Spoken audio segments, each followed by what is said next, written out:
आज हम बात करेंगे कि पेशेंट की सर्जरी के बाद उसकी ड्रेसिंग कैसे करते हैं। ये वीडियो उन लोगों के लिए यूज़फुल है जो जनरल प्रैक्टिस कर रहे हैं, जो खुद सर्जन नहीं हैं, लेकिन उनके पास पेशेंट आते हैं कई बार सर्जरी के बाद। खासतौर पर इस कोविड के माहौल में जब पेशेंट अपने सर्जन तक नहीं पहुंच पाते हैं ड्रेसिंग के लिए, तो उनको जनरल प्रैक्टिशनर के पास ही ड्रेसिंग कराने जाना पड़ता है। तो जो भी हमारे कुलीग्स हैं जो जनरल प्रैक्टिस कर रहे हैं गाँव में या छोटे शहरों में, तो उनको कई बार पूरा आइडिया नहीं होता है या वो डरे रहते हैं कि हम कोई गलती ना कर दें। तो इस तरह से पेशेंट आपके पास आता है। आप ये देख सकते हैं हिप रिप्लेसमेंट इनका हुआ है। ये जो पाइप है ये ड्रेन होती है और इस तरह से इनकी ड्रेसिंग है। तो पेशेंट आपके पास इस तरह से आता है। तो ये पेशेंट आपके पास ड्रेसिंग के लिए आया, तो आपको क्या क्या चीज़ें रेडी करनी है। तो ड्रेसिंग से पहले ये चीज़ें हमारे पास रेडी होनी चाहिए। ये होते हैं अनस्टेराइल ग्लव्स। ये जिस तरह से पैक होके आते हैं अनस्टेराइल होते हैं, ठीक है।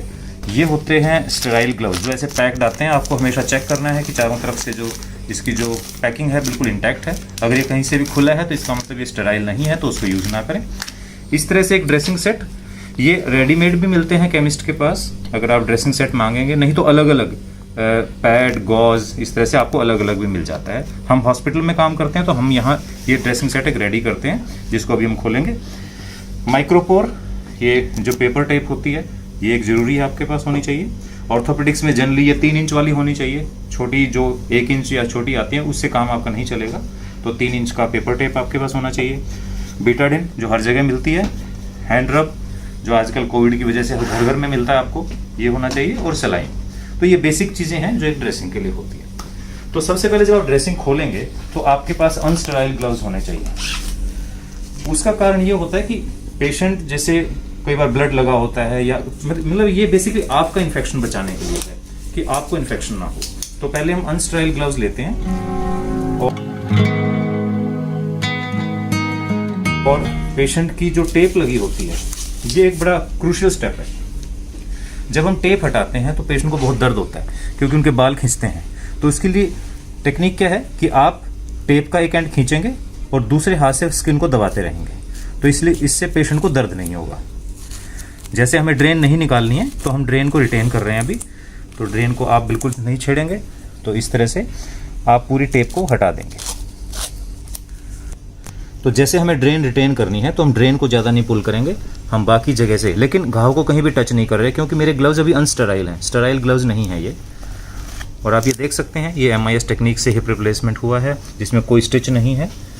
तो इस तरह से हम टेप को हटाते जाएंगे चारों तरफ से, स्किन को दबाएंगे, टेप को खींचेंगे लेकिन साथ साथ स्किन को दबाएंगे ताकि पेशेंट को पेन ना हो। ये बहुत इंपॉर्टेंट स्टेप है। और हम सारी टेप को ड्रेन की तरफ फोकस करेंगे ताकि ड्रेन को हम बिल्कुल लास्ट में टच करेंगे।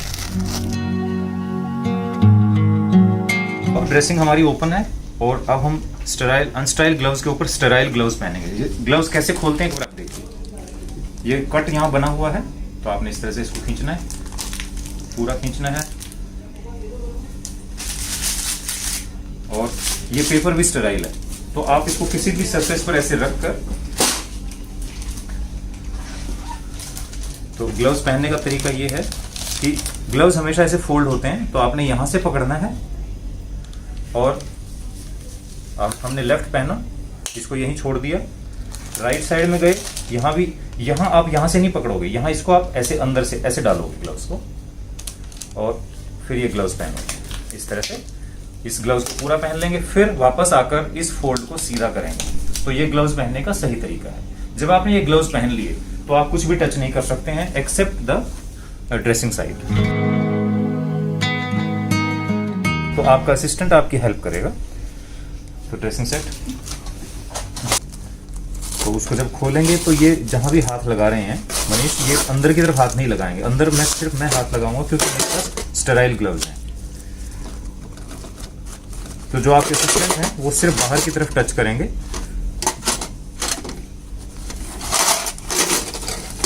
तो ये सारा अब स्टेराइल है। तो यहाँ मैं अपने ग्लव्स के साथ अब जा सकता हूँ अंदर। ये लास्ट फ्लैप मैं खोलूँगा, इसके अंदर आप देख सकते हैं ये इंस्ट्रूमेंट है हमारे, फोर्सेप्स, सीजर। तो सबसे पहले हम बीटाडिन से क्लीन करेंगे।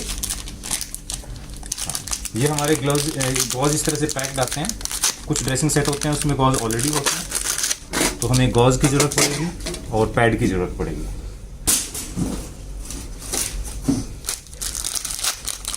ये पैड जिस तरह से पैड आते हैं, ये सारा एरिया स्टेराइल है, इसमें हम सारा काम कर सकते हैं, इसमें कोई और टच नहीं करेगा। तो सबसे पहले हम बीटाडिन लेंगे, ये गॉज हमने इसमें डाल दी है बॉल में, और जब भी ये बीटाडिन डालेंगे तो डिस्टेंस रहेगा। कई बार क्या होता है, जो आपके असिस्टेंट होते हैं वो बीटाडिन की बोतल को इस पर टच कर देते हैं तो वो अनस्टेराइल हो जाता है, वो गलत है।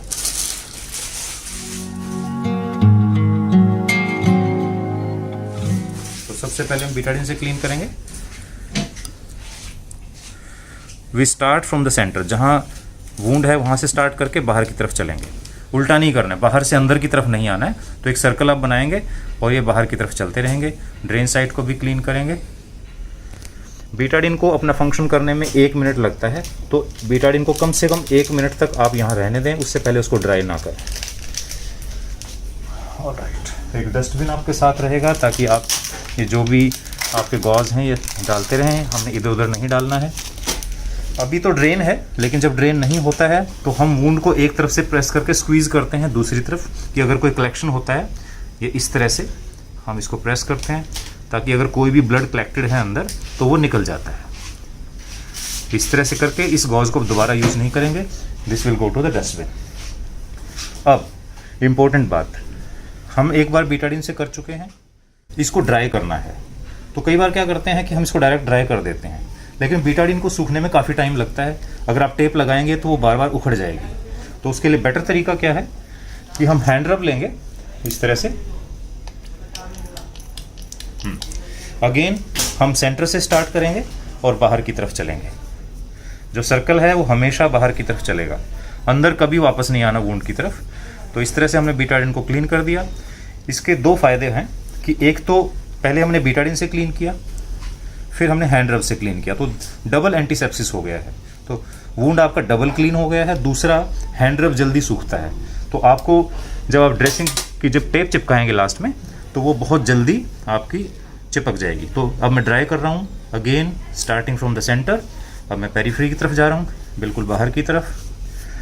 तो आप देखेंगे कि हैंड रब से जब आप इसको सुखाएंगे तो ये इमीडिएटली सूख जाता है। तो अब आपको ड्रेसिंग करने में कोई दिक्कत नहीं आएगी। और दूसरी गलती करते हैं कि जब इसके ऊपर गॉज लगाते हैं तो उसको बीटाडिन से सोक कर देते हैं। कभी भी बीटाडिन से गीली करके गॉज मत रखिए, क्योंकि कुछ घंटे के बाद बीटाडिन सूख जाती है और वो जो गॉज है वो पेशेंट को बहुत इरिटेट करती है। तो इसलिए हमेशा ड्राई गॉज लगानी है। पेशेंट को भी कई बार लगता है कि आपने गॉज पे दवाई तो लगाई नहीं है, लेकिन ऐसा नहीं है। दवाई हम ऑलरेडी लगा चुके हैं। वुंड को ड्राई करने के लिए गॉज लगाई जाती है। वुंड की हीलिंग इस गॉज के ऊपर बीटाडिन लगाने से नहीं होती है। इसी तरह हमने ड्रेन को भी सिक्योर करना है एक गॉज लगाकर। इस तरह से आप गॉज इसके ऊपर लेयर बाय लेयर रखते जाइए। और लास्ट में पैड जरूर लगाएं, क्योंकि अभी तो ड्रेन है, लेकिन जब ड्रेन नहीं होता है तो चांसेस होते हैं कि इसमें सोकेज होगी। तो इस तरह से लास्ट में लगाकर हम माइक्रोपोर से ड्रेसिंग करते हैं। और कुछ लोग ऐसे लंबा लगाते हैं टेप, वो करेक्ट मेथड नहीं है, हमें क्रॉस लगाने हैं। अब मैं हाथ लगा सकता हूँ स्टेराइल एरिया में, क्योंकि ड्रेसिंग का काम कंप्लीट हो गया है। दूसरी गलती, टेप में कई बार लोग स्ट्रगल करते हैं, बार बार उसके एंड को ढूंढते रहते हैं, इसको ऐसे ऐसे करते रहते हैं, ये सिरा नहीं मिलता उनको, एंड नहीं मिलता, तो बहुत टाइम वेस्ट होता है। तो इसका बेस्ट तरीका है, जब आप इसको खोलते हैं आप अपने एक फिंगर यहाँ रखिए, आपने जैसे लगाया इस फिंगर से आप, ये फिंगर हमेशा यहाँ रहेगी, तो आपको ये एंड बार बार मिलता रहेगा, ढूंढना नहीं पड़ेगा, आपका टाइम वेस्ट नहीं होगा। और टाइम की बजाय जितनी देर आप वुंड को खुला रखेंगे इन्फेक्शन के चांसेस बढ़ते हैं। अगेन ये टेप आपने लगाई और आपने फिंगर यहाँ रखी, और ये देखिए हर बार आपको ये इसका एंड मिलता रहेगा। एक लास्ट में, और जो भी आप टेप लगा रहे हैं आप कम से कम 50% ओवरलैप पे चलिए। एक टेप के बाद जब दूसरी टेप लगाएंगे तो कम से कम 50% ओवरलैप होना चाहिए, ताकि बिल्कुल हवा भी इसके अंदर ना जा सके।